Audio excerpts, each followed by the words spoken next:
Today, i-share ko sa inyo yung upgrade na ginawa natin sa upuan ng ating motor. Alright, let's go!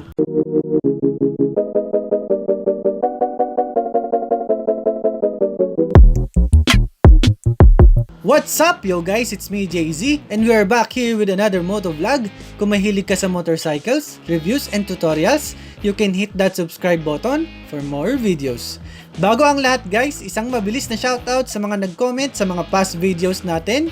So shoutout kay Arvin Jan Roalos, Darien Laditio, kay Joher Kalim, kay Marlon Paraiso, at kay Roy Jan Sare.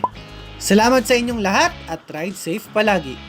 O nga pala guys, dahil madami na nagtatanong sa akin kung saan ako nakabili ng mga accessories and parts na nire-review natin, ito na po yung sagot. Sa Shopee lang po ako nabili ng mga accessories like nung transparent air filter box, LED lights at itong ire-review natin ngayon.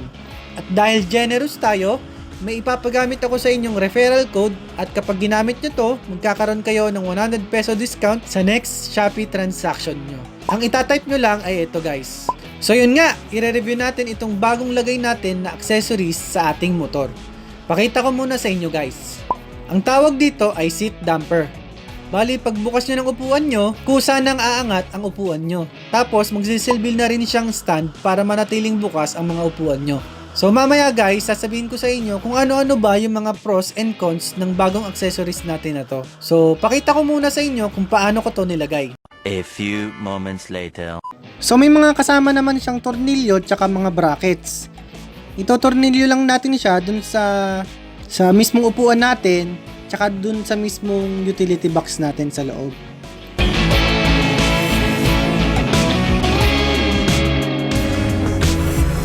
So sundan nyo lang yung ginagawa ko. Tapos yung angulo niya, kayo na yung bahala dun kasi kung ano yung prefer nyo na angle kapag yung nagbukas siya, kayo na po yung mag-set nun. Kasi ako, nag-trial and error lang din ako kung ano yung mas trip kong angulo kapag nagbukas na siya.